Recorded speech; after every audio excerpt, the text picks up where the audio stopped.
Salut zusammen und herzlich willkommen zur 48. Folge von Wissen von Doof aus Switzerland. Freut mich, sind ihr mit dabei.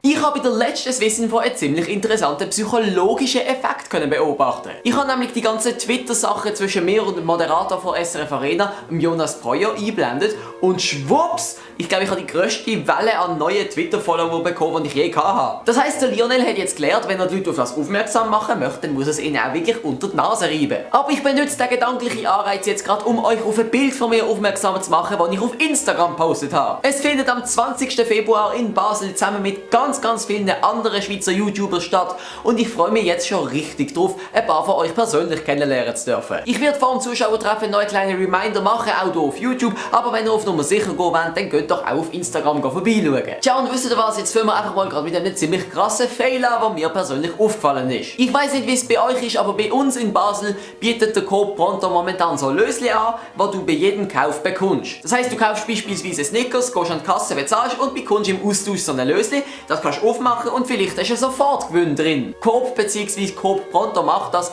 um mehr Leute in Coop Pronto zu locken, ist ja logisch. Allerdings haben die etwas nicht ganz bedenkt. Es gibt dort nämlich auch die Kasse, die man selber bezahlen kann. Und dort, ja, Achtung, legen die Lösli einfach schön gestapelt, sodass sich jeder Kunde brav eins nehmen darf. Und wenn es nichts ist, muss er halt ohne Gewinn rausgehen. Und was macht jetzt der durchschnittliche Normalbürger, wenn er halt nichts gewonnen hat? Er nimmt einfach nochmal eins. Oder was macht ein gescheiter Bürger, was wir ja eigentlich alle sind? Er nimmt einfach gerade den ganzen Stapel. Ergo hat das für Coop zur Folge, dass die keinen Gewinn mehr machen. Und ich glaube, das dürfte ja doch auch denen nicht ganz so gut aufstoßen. Meine Frage an euch ist jetzt, habt ihr auch so Coop Prontos in der Nähe? Werden dort auch Lösli verkauft und könnt ihr euch auch an der Selbstbedienungskasse wirklich selber bedienen? Würde mich mal sehr wundern. So, und jetzt sind wir schon ein bisschen angeheitert, ohne dass wir irgendetwas drum geht. Und darum schauen wir jetzt wieder etwas bisschen Ernsteres an. Bevor man als Mann im Schweizer Militär muss dienen, macht man zuerst so einen Test, ob man tauglich oder untauglich ist. Tauglich ist man, wenn man an sich gesund ist und keine weiteren Probleme hat, dann muss man ins Militär ganz normal und so weiter und so fort. Untauglich wiederum kann man aus zwei Gründen sein. Entweder man hat ein medizinisches Attest, das heisst, man hat irgendwie gebrochenes Bein, eine Rückenverkrümmung, was auch immer, also etwas Körperliches. Oder man hat einfach einen psychischen Schaden, was das Militär dann sagt, den nehmen wir lieber nicht. Oder wisst ihr was, ich tue es euch jetzt mal einfach vor Augen führen. Zum Beispiel, man hat einen Plattfuß, eine Laktoseintoleranz, eine Allergie, man ist Veganer. Jep, ihr habt es richtig verstanden.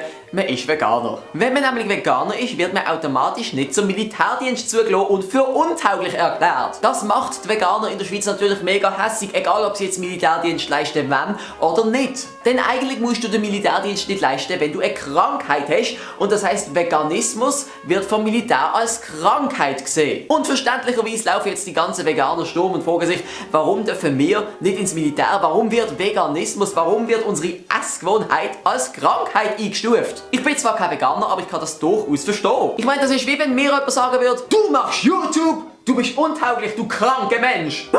Ja, ich glaube, so dürfte es den Veganer etwa gehen. Aber es gibt auch eine Kehrseite von der Medaille, denn es macht in meinen Augen zwar überhaupt keinen Sinn, Veganer als krank zu bezeichnen, aber es ist mit zusätzlichem Aufwand verbunden, wenn die ins Militär gehen. Ich meine, stellt euch mal vor, wenn der Koch immer noch ein zusätzliches veganes Menü kochen muss. Das ist fürs Militär ein riesen zusätzlicher Aufwand. Da frage ich mich aber, wie das strenggläubige Muslime machen. Ich meine, der Koch müsste ja dann auch noch halal kochen nebendran. Und ich glaube, da gibt es Vorschriften, da kannst du das nicht mal einfach in einer gewöhnlichen Militärküche machen. Und genau darum brauche ich eure Hilfe, eure Meinung, eure Tipps, euer Wissen. Falls ihr mehr wisst als ich, einfach ab ins Kommentar. Der Kanton Luzern hat eine Art Benimmregel für Flüchtlinge eingeführt. In einer Art Broschüre wird mit Piktogramm dargestellt, was die Schweizer gern haben und was man in der Schweiz eher nicht machen sollte. Das soll den Flüchtlingen beispielsweise bei der Integration helfen und ihnen ermöglichen, in der Schweiz angemessenes Leben zu führen. Ich finde es noch recht clever, dass das mit Piktogramm gemacht worden ist und nicht einfach als Text verfasst ist, weil der Piktogramm, das checkt wirklich jeder. Allerdings kommt das trotzdem nicht ganz so gut an bei den Flüchtlingen. Denn nicht jeder Flüchtling ist so ein Monster oder Vergewaltiger, wie das von den Ultrarechten gern dargestellt wird. Viele sind ganz normale Menschen und möchten sich im Leben in der Schweiz anpassen und fühlen sich dann eben durch solche Benimmregeln ein bisschen verletzt. Das kann ich sehr gut verstehen. Ich meine, man möchte sich nicht sagen lassen, das darfst du ja nicht machen. Ich weiss, dass du es machen würdest, aber du darfst es nicht, wenn es einfach nicht stimmt. Allerdings gibt es auch unter den Flüchtlingen Einzelfälle, wo man dann den Rechten doch Recht geben muss.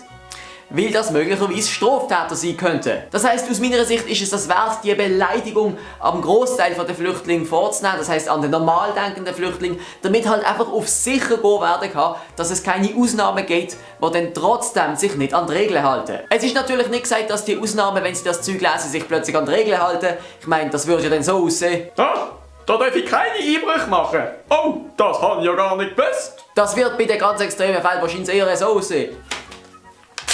Gut, das ist jetzt natürlich viel zu extrem dargestellt gewesen. Ich glaube auch nicht, dass so ein Instruktionsblatt auf die ganz Extreme auch wirklich Wirkung zeigt. Aber ich glaube, es hat auf jeden Fall einen positiven Effekt und für das ist es mir wert, die Beleidigung dann eben in Kauf zu nehmen. Was meint ihr zu dieser ganzen Sache? Findet ihr, andere Kantone sollten das auch machen? Vor allem jetzt, was langsam richtig Fasnacht zugeht in der ganzen Schweiz. Eure Meinung ganz gerne in den Kommentaren. Ich bin wirklich gespannt. Oh, und an dieser Stelle kann ich gerade anmerken, unter dem letzten Video ist bei einem Kommentar so eine tolle Diskussion entstanden. Es hat mich richtig glücklich gemacht, dass das Leute bei meinem Video machen. Ich habe mich richtig geehrt gefühlt irgendwie. Das heisst, am meisten freue ich mich an sich, wenn dann Leute auf eure Kommentare anfangen eingehen und ich dann so die ganze Palette an verschiedenen Meinungen und wirklich merke, oh, jetzt habe ich etwas gelernt. Und jetzt habe ich zum Abschluss noch eine kleine Frage an euch. Bei mir läutet in letzter Zeit die ganze Zeit das Telefon. Es sind irgendwelche Versicherungen da, wo mir Krankenkassenprämienvergleich andrüllen wollen, wo ich überhaupt kein Interesse daran habe. Und die sind richtig penetrant, wenn du zum Beispiel einfach wieder auflegst, dann läutet es nach 10 Minuten nochmal. Das heisst, du bist gezwungen, mit denen zu reden. Ich habe schon wirklich alles ausprobiert, aber langsam geht mir das Repertoire aus. Und wenn ihr Ideen habt, wie ich hier abnehmen könnt und denen irgendwie das Leben ein bisschen verschweren dürft, dann ab damit in den Kommentaren, ich bin wirklich dankbar. Gut, das ist natürlich ein bisschen hart, das sind ja an sich Leute aus der untersten Hierarchieebene, an sich müsstest du mit denen ihrem Chef schimpfen, aber dort dazu kommst du eh nicht und irgendwie muss man ja Dampf ablassen. Das heisst, ich bin für eure Geschichten, falls es euch schon mal passiert ist, falls ihr irgendeinen kreativen Einfall gehabt habt, super dankbar. Eure Geschichte, eure Meinung, eure Tipp, euren Vorschlag, ab ins Kommentar. Das war's mit der 48. Folge von Swissinfo doof aus Switzerland. Wenn es euch gefallen hat, gebt mir doch einen Daumen nach oben.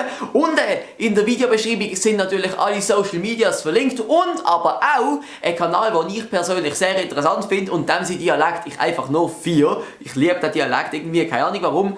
Und ansonsten wünsche ich euch einen schönen Abend und damit tschüss!